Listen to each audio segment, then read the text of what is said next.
รายการต่อไปนี้เป็นรายการทั่วไปสามารถรับชมได้ทุกวัย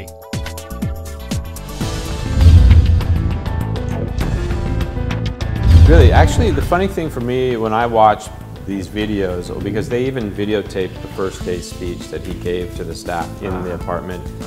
I watch it. Everyone in the audience is looking at him confused. They have no idea what he's talking about. Right. Like, this guy might be crazy.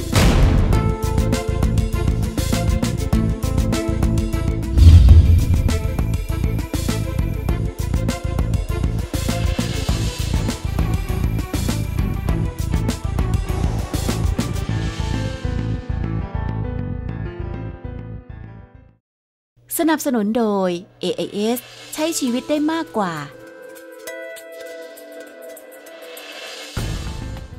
ใหม่ MG3 ชีวิตไหนสไตล์ไหนก็ฟัน Are you sure that Jack Ma has never read books about Google, about Apple? I'm sure he's read some, but our direct competitors, he didn't want to read too much because he thought we would copy. But I think in talking to him, yeah, he would read some. I think there was the head of Intel wrote a book about, you know, only the paranoid survive. Yeah, he read that. Yeah, and he would quote that often because, you know, when you become a big company, you have to be paranoid every day because somewhere out there, someone in an apartment creating an Alibaba killer that if Alibaba is not careful, they could lose out to another big company someday. But he's saying something like this. After the IPO, he was saying, oh, now that I'm so rich, I have trouble. I don't enjoy life anymore. People come to me for money. I used to have a nice life of my own. Is that really affecting me? I think a little bit, but probably that's his way of being humble too. But I do think, you know, when you talk to him and you talk to the co-founders of Alibaba, I feel like a lot of them are still in the company because of the sense of responsibility. They've created something that so many people depend on. They feel they have to continue to run the business just for sort of social responsibility. But when you ask them, what are your favorite times?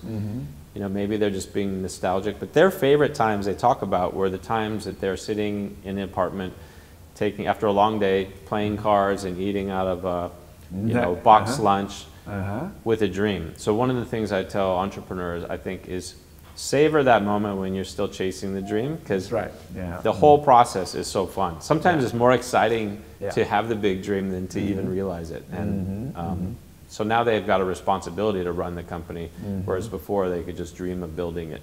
But don't you think Jack Ma also is getting a bit paranoid that he might not be able to live up to the expectations of the public, especially the shareholders?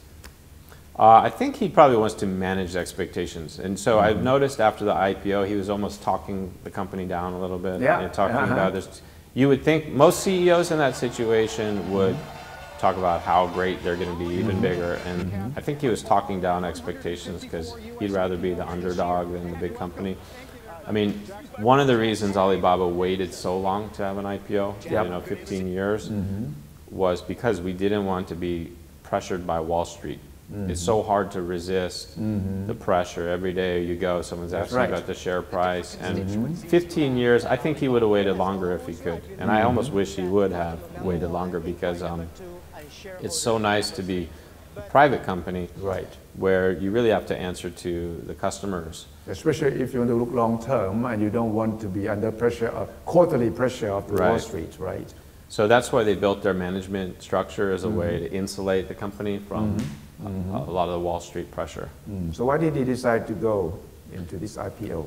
Probably investors, maybe, like SoftBank, Yahoo. You know, the interesting thing, Yahoo was always trying to find a way to sell its shares or get up.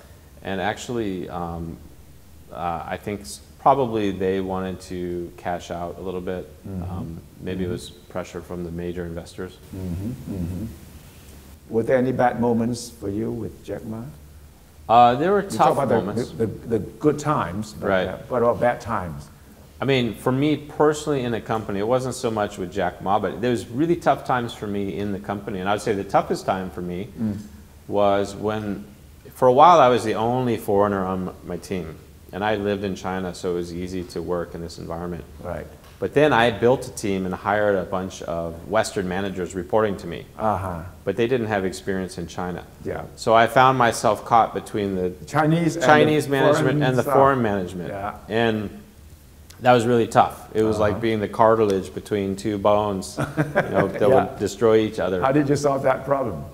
I can't say I solved it really well. I moved to a new job, You did. It got to me. But I know how I'd handle it better this time around. But with Jack Ma, I think the tough thing with him is that he wanted, if you set a goal, Yes. he would triple it, and then he'd expect you to reach it. And so his expectations were so high. More or less the same as Steve Jobs. Right. You go and you double, you triple Find a way. the target. Yeah. And that's what made them great, and that's what makes a great leader. But it's not always easy when you're the manager, because you don't always have that breakthrough. Did you have any argument with Jack Ma? I don't think I had arguments. Certainly had debate. Debate. I think, but the spirit of debate in Alibaba was really healthy. Yeah. It was always. I think the important thing is, in a company, you make the goal of the company the most important thing. And everyone should be fighting about how to reach that goal. It shouldn't always be about, it shouldn't be about individual issues. So we would have healthy debates how to reach the goal, but because we were always trying to argue what was the best way to reach the goal. And he was very open to things, but sometimes it felt very arbitrary. So for example, he had such a good sense and intuition. He could walk around the office and he could just sense which teams were performing well and which ones weren't. Just the feeling by walking in the room. Really? He didn't have to check the bottom line, didn't have to check the weekly reports? He could smell it. That's how he describes it. I smell it. Something smells wrong in here. So he can't. I had just been put in charge of manager of 40 people. Yeah. He walked in one day and said, something's not right with your team. I feel their morale is not the same. Wow. I say, you can't say that just walking in here 5 minutes. But sure enough, they did a company-wide employee survey, and my team, the morale was a little less than average. And so Jack said, look, you've got to do more team building. You've got to create a fun spirit. You can't just focus on the work. So he was really great. His intuition was almost always right. The gut feeling. Yeah, but it's tough because if you're a manager and you want to use a rational approach. And you're an MBA, how can you just walk in and say you feel bad? Exactly. You have to prove it. That's why you have to have a SWOT analysis. I've got a SWOT analysis. I've got a data. But luckily, I had to throw out all the stuff I learned in the U.S. The Sasian knowledge I got. It's the only stuff I could use at Alibaba. So he's not very Chinese in that sense, in a management sense, because if he was a Chinese, he would expect seniority to count, and people would have to be quite, obedient. Right. But, he was not like that. He would say, okay, let's have a debate about this. Right. If there was a political problem brewing between two sort of groups in the company, he would call a meeting, bring everyone together, and just say, okay, what's going on here? Explain it. And he would work it out between people. And so he wasn't a sort of traditional old-style manager. I think he was a Silicon Valley manager with Chinese characteristics. So he had a Chinese culture, but also the openness of a Silicon Valley company. He has been speaking publicly, and I think one of the success stories is that he can really address people in public, to convince people, to be able to impress upon others that he has this vision, that he can really turn Alibaba into a really world-class company. But in your book, you mentioned when you first sort of handled him in terms of public speaking, talking to the press, he wasn't really ready for it.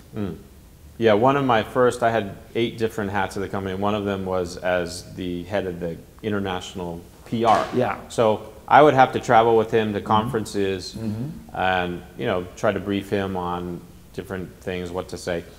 But usually he would ask me what I thought he should say. Yeah. And that was like the sounding board of what a Westerner think. And then he would say the exact opposite. Really? So he would always kind of surprise people. I mean, he learned that you can generate attention by sometimes saying the opposite of what people are expecting. But there was a time in the company where some other managers pulled me aside and they said, Porter, you need to get Jack Ma out of the spotlight. He's saying crazy things. Yeah. No one's ever going to take us seriously. It's time for him to move aside as a founder and let the real managers come to the top. Or let a spokesman speak for him. Or for yeah, the company, let right? another manager come and really speak in business speak. Because Right. Jack Ma was speaking crazy speak. Right. And so I was in a tough position because here's my boss, big Yeah. boss, Yes. who hired me, and other people on the side telling me, you need to silence your boss, Right. right? But I looked at Jack, and one time we sat down before an interview, and he said, what do you think is important here? I just said, just be yourself, got you this far. You never told him that some of our people say, get him out of the spotlight. I never told him that.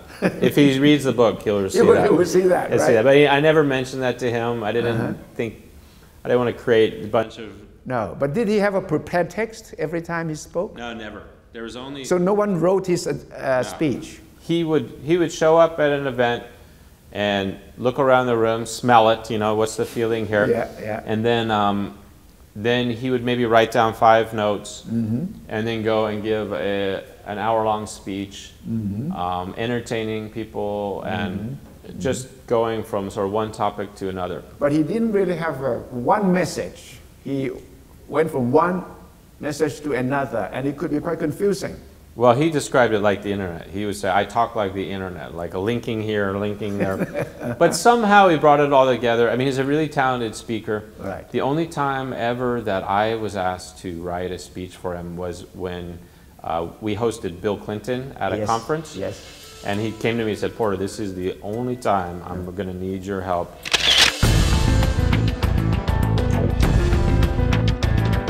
In the book, you Sure, mentioned yeah. some mistakes that Alibaba made. What are some of the glaring ones?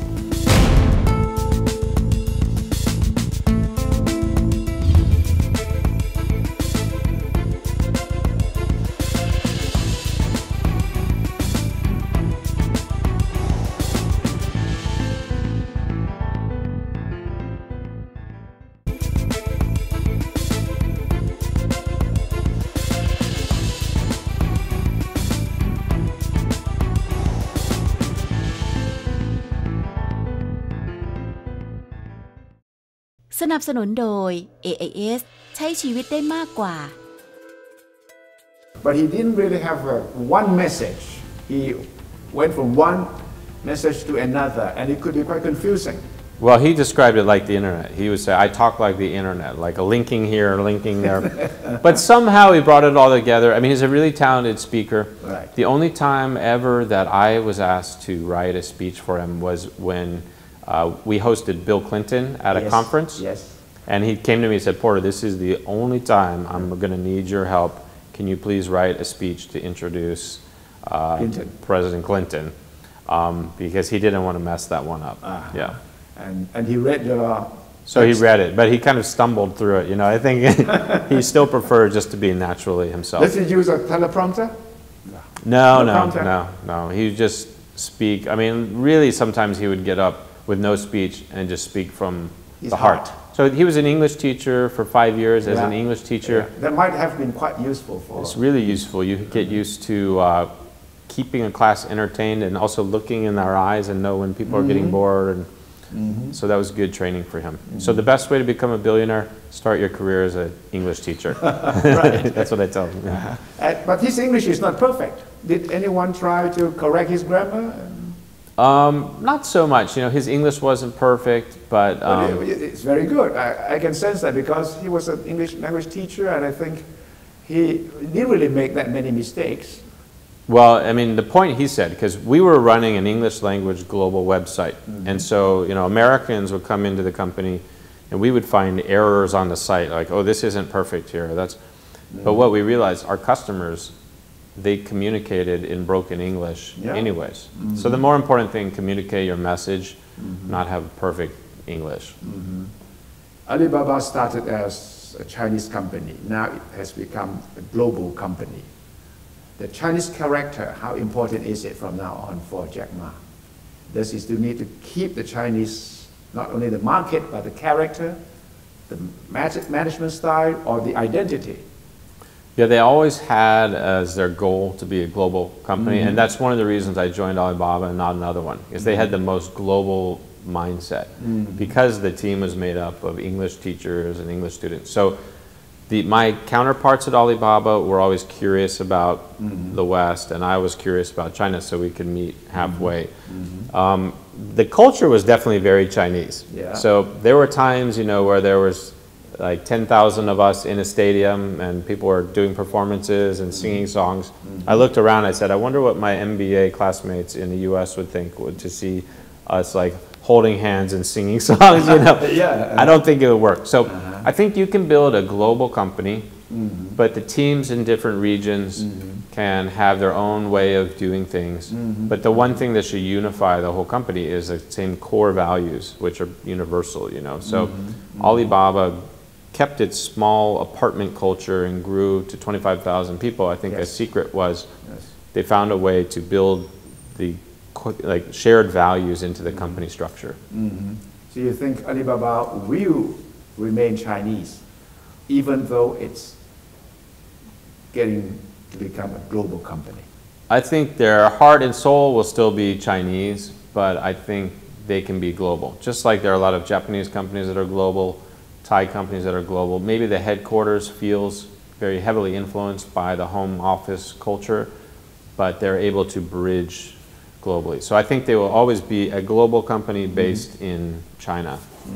So you can see Jack Ma appointing an American, a European as group CEO, running the whole global network, and he can step back as chairman, whatever.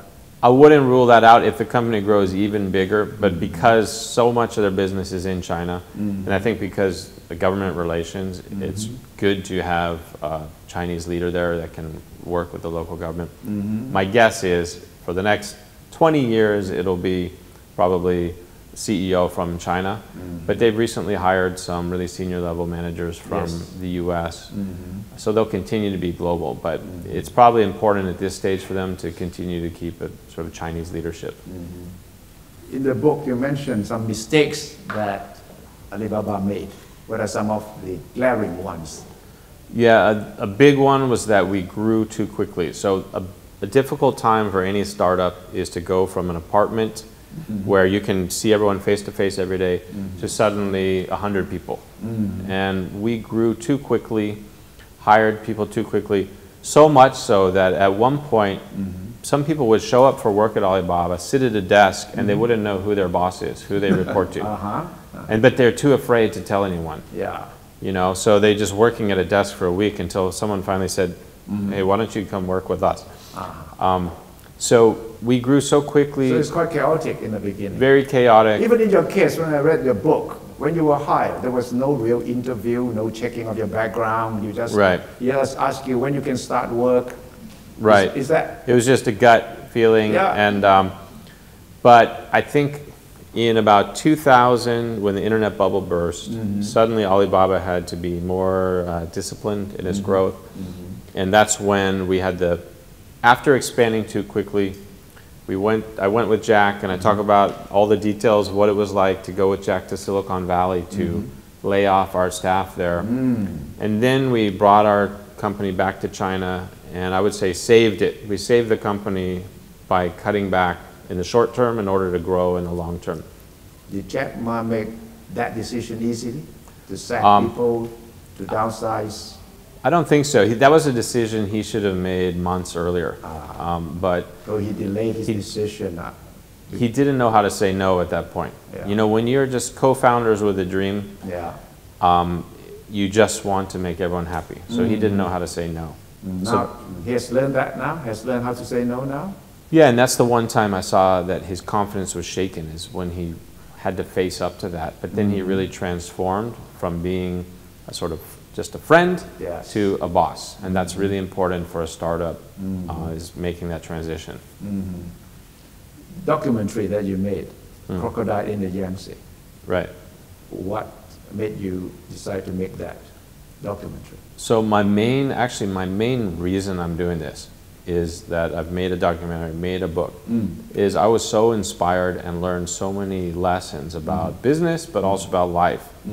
By being in Alibaba, so many of my own assumptions were challenged about what people are capable of, that I wanted to capture that story and share it with other people, students and entrepreneurs, so that they can apply some of the lessons to their own business or pursuit of their own dream.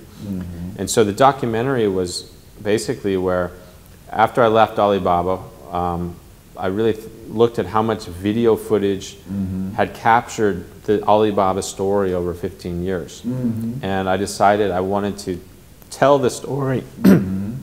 I wanted to tell the story by bringing all this footage together into a sort of consistent story about Alibaba. So I went to film school for a month. I learned how to do film editing. Oh, you did learn how to edit before you made this documentary, huh? Yeah, because... So you edited yourself? Yeah. You have a team of movie producers? No. No. I mean, it was, you know, just like when Jack Ma started his business, people said, you're crazy, an English teacher. For me, here I was, a businessman, deciding to become a filmmaker. And my friends were teasing me, like, who do you think you are? Are you going to get sunglasses and dress really cool now? But I wanted to tell a story so much, and I knew the only way to do it is if I personally edited the video to tell it from my own eyes. That was after you left Alibaba? Yeah, so the last week I was there, they gave me some archival footage that I was going to use to keep my book accurate. And then I looked at the footage, I said, you know what, I'm going to make a documentary. So I went to New York, I took an editing class, and my editing instructor, I convinced him to join me on the project. So it was me, editing instructor, and we found a composer. The three of us put the film together. Wow. And one thing I learned from Jack Ma, in life, if someone says yes once, you don't keep coming back and ask, are you sure? You know, I knew how to take yes for an answer. I ran away and... So that you don't come back and say, oh, I changed my mind, right? Because I knew... You didn't want him to change his mind, right? I didn't want... And he had a tendency to change his mind. And you know, companies change too. And he changes his mind often? Yeah, he would change his mind pretty often. And so I felt... So I disappeared for 3 years. And it was, you know, it was a bit risky for me with my relationship, but the number one rule, I didn't want any of the company getting his hands on it or anything. So I made my film, I submitted it to festivals, and then I wrote an email to Jack. I said, hey Jack, remember that film I said I was going to make? Yeah. Guess what? I finished it. Oh. And he said? They were pretty nervous, actually, because of course... Sure. Must be the first sort of book or documentary about him or Alibaba. From an insider. From an insider, insider especially. And 9 times out of 10, a book written by an insider is bad news. Tell-all bad, you know. So I flew to San Francisco where it was. I sat down with him. I shared the link with him after it was completed. I told him what I wanted to do, and he said, you know, I told you yes 3 years ago. I'm not going to stand in your way. And at first, you know, like I said, he was kind of lukewarm. I think it grew on him over time as the response to the film came out. That's great. Thank you, Paul. Right. Thank you. Thank you. Thank you. ร่วมสนุกกับรายการไทม์ไลน์สุทธิชัยยุนเพียงเข้ามาแสดงความคิดเห็นที่ facebook.com/timeline สุทธิชัยแฟนคลับรุ่นรับหนังสืออาลีบาบามังกรปฏิวัติโลกจำนวน10 รางวัล